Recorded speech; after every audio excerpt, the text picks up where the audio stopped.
Bismillahirrahmanirrahim. Assalamualaikum warahmatullahi wabarakatuh. Alhamdulillahirabbil alamin. Allahumma sholli ala sayyidina Muhammad wa ala alihi wa sahbihi ajma'in. Amma ba'du. Selamat pagi teman-teman semua. Saya Muhammad Nurul Huda akan mengarahkan diskusi pada pagi hari ini secara online, yang diadakan secara online. Baik, sebelum itu saya akan membacakan urutan acara pada pagi hari ini, yaitu pertama, pembukaan. Setelah pembukaan, yang kedua yaitu perkenalan para presentasi pada kelompok yang menjelaskan materi pada pagi hari ini. Yang ketiga yaitu penjelasan para presentator atau para presentasi pada pagi hari ini. Keempat yaitu sesi tanya jawab, yang mana akan silakan mengisi komentar pada kolom komentar di bawah ini. Kemudian yang terakhir yaitu penutup. Baik, mari kita buka acara pada pagi hari ini dengan sama-sama membaca Al-Fatihah. A'udzu billahi minasyaitonir rajim. Bismillahirrahmanirrahim. Alhamdulillahi rabbil alamin. Arrahmanir rahim. Maliki yaumiddin. Iyyaka na'budu wa iyyaka nasta'in. Ihdinas siratal mustaqim. Siratal ladzina an'amta 'alaihim ghairil maghdubi 'alaihim waladdallin. Amin.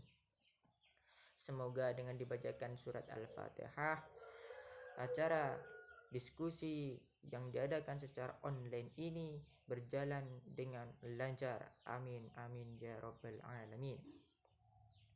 Baik, memasuki acara selanjutnya yaitu memperkenalkan para presentator atau para presentasi pada pagi hari ini. Yang pertama yaitu presentasi pertama yaitu dengan nama Muhammad Nurul Huda, yaitu dengan saya sendiri. Kemudian yang kedua di sini ada Mbak Iza Zakiatul Mila sebagai presentator kedua. Kemudian di sini ada Mas Azizir Rahim. Mas Azizir Rahim yaitu presentator ketiga. Dan yang terakhir ini ada atas nama Mbak Siti Nur Zamziah Swandi, yaitu presentator keempat, presentasi keempat yang terakhir. Memasuki acara selanjutnya yaitu menjelaskan materi pada pagi hari ini, yang akan disampaikan oleh presentator pertama yaitu dengan saya sendiri. Bismillahirrahmanirrahim. Selamat pagi, selamat sejahtera teman-temanku semua, para hadirin yang menonton video ini. Pada materi kali ini yaitu kita akan menjelaskan tentang Pancasila sebagai sistem filsafat.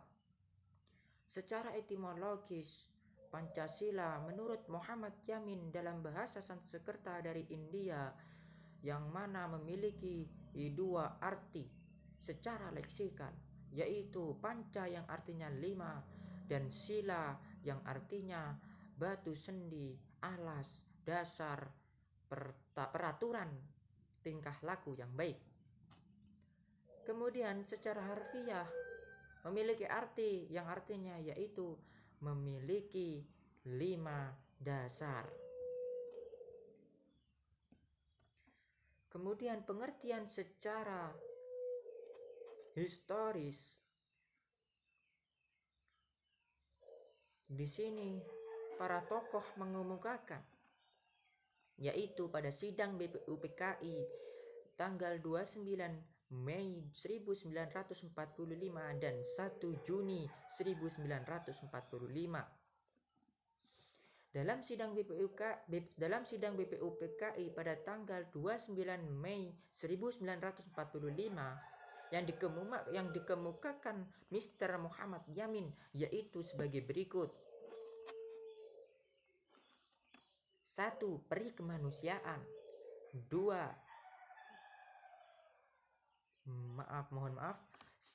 Peri kebangsaan. 2. Peri kemanusiaan. 3. Peri ketuhanan. 4. Peri kerakyatan. 5. Kesejahteraan rakyat. Ketika itu dia tidak memberikan nama terhadap 5 dasar tersebut sebagai dasar negara. Kemudian pada tanggal 1 Juni 1945 dalam sidang yang sama, Insinyur Soekarno juga mengusulkan 5 dasar negara sebagai berikut. 1. Kebangsaan Indonesia. 2. Internasionalisme. 3. Mufakat dan demokrasi. 4. Kesejahteraan sosial. 5. Ketuhanan yang berkebudayaan. Dan dalam pidato yang disambut dalam gegap gempita itu, dia mengatakan, "Saya namakan ini dengan petunjuk seorang teman kita.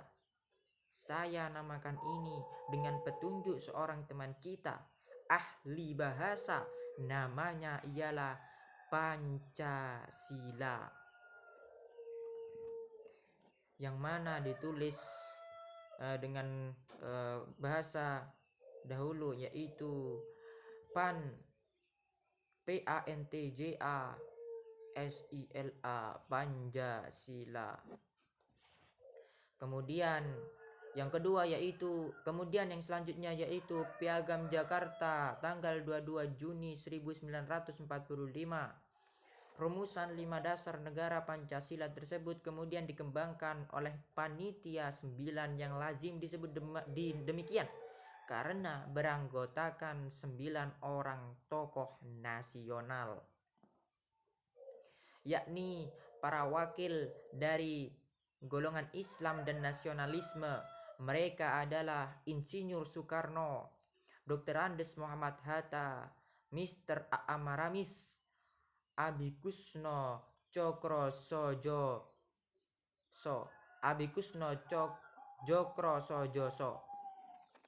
Abdul Kahar Muzakir, Haji Agus Salim, Mr. Ahmad Subarjo, Kiai Haji Wahid Hasim, Mr. Muhammad Yamin. Rumusan sistematis dasar negara oleh Panitia 9 itu tercantum dalam suatu naskah mukaddimah yang kemudian dikenal sebagai Piagam Jakarta, yaitu 1. Ketuhanan dengan kewajiban menjalankan syariat Islam bagi pemeluk-pemeluknya. 2. Menurut dasar kemanusiaan yang adil dan beradab. 3. Persatuan Indonesia. 4. Kerakyatan yang dipimpin oleh hikmat kebijaksanaan dalam permusyawaratan perwakilan. 5. Mewujudkan suatu keadilan sosial bagi seluruh rakyat Indonesia. Dalam sidang BBUPKI tanggal 14 Juli 1945, Piagam Jakarta diterima sebagai rancangan mukaddimah hukum dasar konstitusi negara Republik Indonesia. Rancangan tersebut, khususnya sistematika dasar negara Pancasila, pada tanggal 18 Agustus disempurnakan dan disahkan oleh Panitia Persiapan Kemerdekaan Indonesia (PPKI) menjadi satu.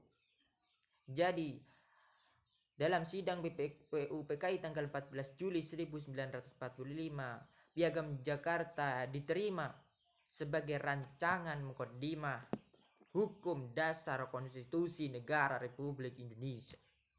Kemudian rancangan tersebut pada tanggal 18 Agustus disempurnakan dan disahkan oleh Panitia Persiapan Kemerdekaan Indonesia (PPKI) yang menjadi 1. Ketuhanan yang Maha Esa. 2. Kemanusiaan yang adil dan beradab. 3. Persatuan Indonesia. 4. Kerakyatan yang dipimpin oleh hikmah kebijaksanaan dalam permusyawaratan perwakilan.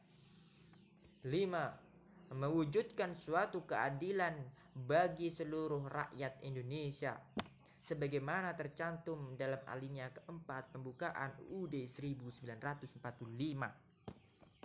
Kemudian selanjutnya yaitu Konstitusi Republik Indonesia Serikat, Konstitusi RIS 1949 dan UUD sementara 1950. Dalam kedua konstitusi yang pernah menggantikan UUD 1945 tersebut, Pancasila dirumuskan secara lebih singkat menjadi 1. Pengakuan ketuhanan yang Maha Esa, 2. Peri kemanusiaan, 3. Kebangsaan, 4. Kerakyatan, 5. Keadilan sosial. Keanekaragaman rumusan dan atau sistematika Pancasila itu bahkan tetap berlangsung sesudah dekret Presiden 5 Juli 1959 yang secara implisit tentu mengandung pula pengertian bahwa rumusan Pancasila harus sesuai dengan yang tercantum dalam pembukaan UUD 1945. Kemudian selanjutnya yaitu Instruksi Presiden Republik Indonesia nomor tahun 1968. Rumusan yang beraneka ragam itu selain membuktikan bahwa jiwa Pancasila tetap terkandung dalam setiap konstitusi yang pernah berlaku di Indonesia, juga memungkinkan terjadinya penafsiran individual yang membahayakan kelestariannya sebagai dasar negara ideologi. Ajaran tentang nilai-nilai budaya dan pandangan hidup bangsa Indonesia. Menyadari bahaya tersebut, pada tanggal 13 April 1968, pemerintah mengeluarkan Instruksi Presiden Republik Indonesia nomor 12 tahun 1968 yang menyeragamkan tata urutan Pancasila seperti yang tercantum dalam pembukaan UUD 1945. Mungkin sekian dari saya, yang akan dilanjutkan lagi penjelasan selanjutnya oleh presentator kedua. Saya silahkan. Assalamualaikum warahmatullahi wabarakatuh. Perkenalkan, nama saya Izzat Zakiatul Mila. Saya dari kelompok 7. Di sini saya sebagai presentator kedua. Baik, di sini saya akan menjelaskan tentang benturan dan implementasi nilai-nilai Pancasila dalam kehidupan sehari-hari. Pancasila merupakan dasar negara, ideologi, pandangan, dan filsafat hidup yang harus dipedomani bangsa Indonesia dalam proses penyelenggaraan kehidupan bermasyarakat, berbangsa, dan bernegara dalam mewujudkan cita-cita proklamasi kemerdekaan. Nilai-nilai luhur yang terkandung di dalamnya merupakan nilai-nilai luhur yang digali dari budaya bangsa dan memiliki nilai dasar yang diakui secara universal dan tidak akan berubah oleh perjalanan waktu. Implementasi nilai-nilai Pancasila dalam kehidupan bermasyarakat, berbangsa, dan bernegara diupayakan agar tidak mengakibatkan perpecahan yang merugikan setiap orang atau bahkan dapat merugikan negara Indonesia. Nilai-nilai Pancasila yang dapat diimplementasikan dalam kehidupan bermasyarakat adalah sebagai berikut. Yang pertama yaitu ketuhanan yang Maha Esa. Pada sila pertama ini mengandung nilai yang luhur dalam kaitannya dengan ketuhanan, keagamaan, keadilan, dan kenegaraan. Segala hal diatur berdasarkan aturan agama, sehingga pola pikir dan pola adat masyarakat Indonesia harus berdasarkan pada kehendak Tuhan yang Maha Esa. Yang kedua yaitu kemanusiaan yang adil dan beradab. Dalam sila kedua Pancasila ini mengandung makna mengenai penghormatan terhadap orang lain, walaupun setiap masyarakat memiliki perbedaan yang beragam. Pengimplementasian dari sila kedua ini adalah dengan cara menanamkan dan menerapkan rasa toleransi kepada orang lain, menghargai dan menghormati antar masyarakat, dan selalu bersikap adil terhadap setiap orang tanpa membeda-bedakannya. Yang ketiga yaitu Persatuan Indonesia. Persatuan Indonesia mengandung makna yaitu hubungan alamiah antar manusia, bahwa manusia memiliki perbedaan antara satu manusia dengan manusia lainnya. Pada sila ketiga ini, Masyarakat Indonesia diharapkan dapat menambahkan persatuan, kesatuan, serta kepentingan dan keselamatan bangsa dan negara di atas golongan atau pribadi. Menempatkan bangsa dan negara di atas kepentingan pribadi berarti rela dan sanggup berkorban demi bangsa dan negara yang dilandasi oleh rasa cinta tanah air dan semangat membangun rasa nasionalisme. Yang keempat yaitu kerakyatan yang dipimpin oleh hikmah kebijaksanaan dalam permusyawaratan atau perwakilan. Kerakyatan Indonesia adalah demokrasi yang dipimpin oleh hikmah kebijaksanaan dan mufakat. Kerakyatan timbul karena adanya kesadaran bahwa manusia memiliki kedudukan, hak, dan kewajiban yang sama sebagai makhluk ciptaan Tuhan yang Maha Esa.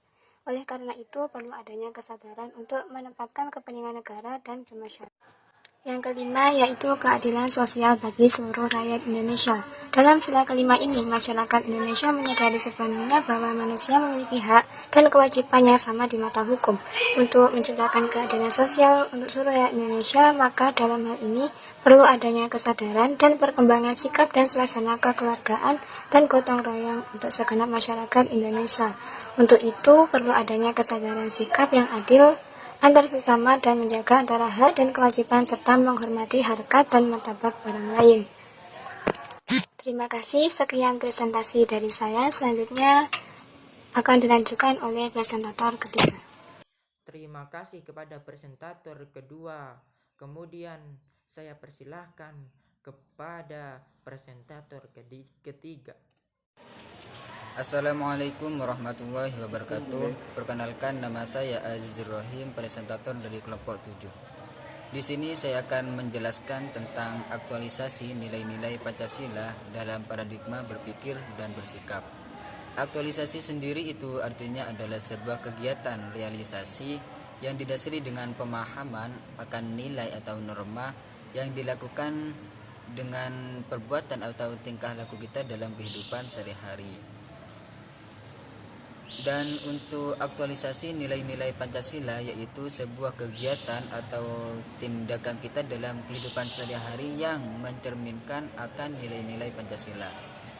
Contoh aktualisasi nilai-nilai Pancasila dalam paradigma bersikap, yaitu ketika kita di dalam kehidupan sehari-hari kita bertemu dengan orang-orang yang tidak seagama dengan kita. Bagaimana cara kita bersikap terhadap orang tersebut? Apakah kita akan mengucilkannya ataukah kita bisa menghargai orang-orang yang tidak seagama tersebut? Nah, disitulah letak aktualisasi nilai-nilai Pancasila kita dalam paradigma bersikap, yaitu sikap kita terhadap orang tersebut dengan cara menghargai, saling menghormati terhadap agama-agama yang tidak seagama dengan kita. Dan untuk contoh aktualisasi nilai-nilai Pancasila dalam paradigma berpikir di dalam kehidupan sehari-hari, ketika kita dihadapi dari dua masalah, yaitu tentang sebuah kebaikan atau keburukan, bagaimana cara kita berpikir mengambil jalan yang baik, yaitu jalan yang sesuai dengan nilai-nilai Pancasila. Sekian penjelasan dari saya tentang aktualisasi nilai-nilai Pancasila dalam berpikir dan bersikap. Kurang lebihnya mohon maaf. Wassalamualaikum warahmatullahi wabarakatuh. Presentator ketiga atas terima kasih banyak atas penjelasannya. Kemudian saya lanjutkan kepada presentator keempat. Kepadanya kami persilahkan. Bismillahirrahmanirrahim. Assalamualaikum warahmatullahi wabarakatuh. Saya Siti Nurzamzia Suwandi. Di sini saya sebagai presentator keempat dari kelompok 7 yang akan menjelaskan tentang macam-macam aktualisasi Pancasila. Aktualisasi Pancasila dibagi menjadi dua, yaitu aktualisasi Pancasila yang objektif dan aktualisasi Pancasila yang subjektif. Aktualisasi Pancasila yang objektif yaitu aktualisasi Pancasila dalam berbagai bidang kehidupan kenegaraan yang meliputi kelembagaan negara seperti legislatif, eksekutif, dan yudikatif. Selain itu juga melayani bidang-bidang aktualisasi lainnya seperti politik, ekonomi, hukum, terutama dalam penjabaran ke dalam undang-undang, GBHN, pertahanan keamanan, pendidikan maupun bidang kenegaraan lainnya. Aktualisasi Pancasila yang subjektif adalah pelaksanaan Pancasila dalam setiap pribadi, perorangan, setiap warga negara, setiap individu, setiap penduduk, setiap pengusaha, dan setiap orang Indonesia. Aktualisasi Pancasila yang subjektif ini justru lebih penting dari aktualisasi yang objektif, karena aktualisasi subjektif ini merupakan persyaratan keberhasilan aktualisasi yang objektif. Aktualisasi Pancasila dalam aspek kehidupan di era reformasi, yaitu bidang politik, bidang ekonomi, sosial budaya, dan hukum. Di dalam bidang politik, landasan aksiologis sumber nilai sistem politik Indonesia adalah dalam pembukaan Undang-Undang Dasar 1945 di alinea keempat. Maka disusunlah kemerdekaan kebangsaan Indonesia itu dalam suatu Undang-Undang Dasar Negara Indonesia yang terbentuk dalam suatu susunan negara Republik Indonesia yang berkedaulatan rakyat dengan berdasar kepada ketuhanan yang Maha Esa, kemanusiaan yang adil dan beradab, persatuan Indonesia, kerakyatan yang dipimpin oleh hikmat kebijaksanaan dalam permusyawaratan perwakilan, serta dengan mewujudkan suatu keadilan sosial bagi seluruh rakyat Indonesia, sehingga sistem politik Indonesia adalah demokrasi Pancasila. Globalisasi di era reformasi merupakan sekutu masyarakat dan bukan lawan seperti terkesan selama ini. Tetapi perlu diingat pula bahwa setiap agenda politik Indonesia di era reformasi dalam menghadapi era globalisasi harus sejalan dengan apa yang menjadi aspirasi dan kepentingan rakyat di Indonesia. Di bidang ekonomi, ekonomi menurut Pancasila adalah berdasarkan asas kebersamaan, kekeluargaan, artinya walaupun terjadi persaingan namun tetap dalam kerangka tujuan bersama sehingga tidak ada persaingan bebas yang mematikan. Adapun pilar sistem ekonomi Pancasila yang meliputi ekonomika, etik, dan ekonomika humanistik. Yang kedua, nasionalisme ekonomi dan demokrasi ekonomi. Yang ketiga, ekonomi berkeadilan sosial. Yang ketiga, bidang sosial budaya. Perkembangan dunia yang tanpa batas dapat menimbulkan dampak positif maupun dampak negatif. Dari setiap dampak yang ditimbulkan dalam bidang sosial budaya tampak nyata berpengaruh dalam setiap aktivitas kehidupan masyarakat Indonesia. Hal ini dapat ditunjukkan adanya perubahan gaya hidup masyarakat yang makin modern dan konsumtif, bahkan menggeser nilai-nilai lokal yang selama ini dipertahankan. Yang keempat, bidang hukum. Pancasila bukan mendadak terlahir pada saat proklamasi kemerdekaan 17 Agustus 1945, tetapi melalui proses panjang sejalan dengan panjangnya perjalanan sejarah bangsa Indonesia. Pancasila terlahir dalam nuansa perjuangan dengan melihat pengalaman dan gagasan-gagasan bangsa lain, tetapi tetap berakar pada kepribadian dan gagasan-gagasan bangsa Indonesia sendiri. Oleh sebab itu, Pancasila bisa diterima sebagai dasar negara Indonesia merdeka. Dalam kehidupan kebersamaan antara bangsa di dunia, dalam era globalisasi, terutama dalam era reformasi sekarang ini, yang harus diperhatikan pertama, pemantapan jati diri bangsa. Yang kedua, pengembangan prinsip-prinsip yang berbasis filosofi kemanusiaan dalam nilai-nilai Pancasila. Antara lain, yang pertama, perdamaian bukan perang. Yang kedua, demokrasi bukan penindasan. Yang ketiga, dialog bukan konfrontasi. Yang keempat, kerjasama bukan eksploitasi. Yang kelima, keadilan bukan standar ganda. Baik, terima kasih. Itu saja penjelasan dari saya. Apabila ada salah kata, saya mohon maaf. Saya kembalikan kepada moderator. Wassalamualaikum warahmatullahi wabarakatuh. Terima kasih kepada presentator keempat atas penjelasannya. Mungkin itu penjelasan dari kami, kelompok yang menjelaskan materi tentang judul Pancasila sebagai sistem filsafat. Sekian dari kami. Kami persilahkan kepada para hadirin teman-teman sekalian untuk berkomentar di kolom komentar yang tersedia di bawah video ini. Kami persilahkan. Sekian dari kami tutup.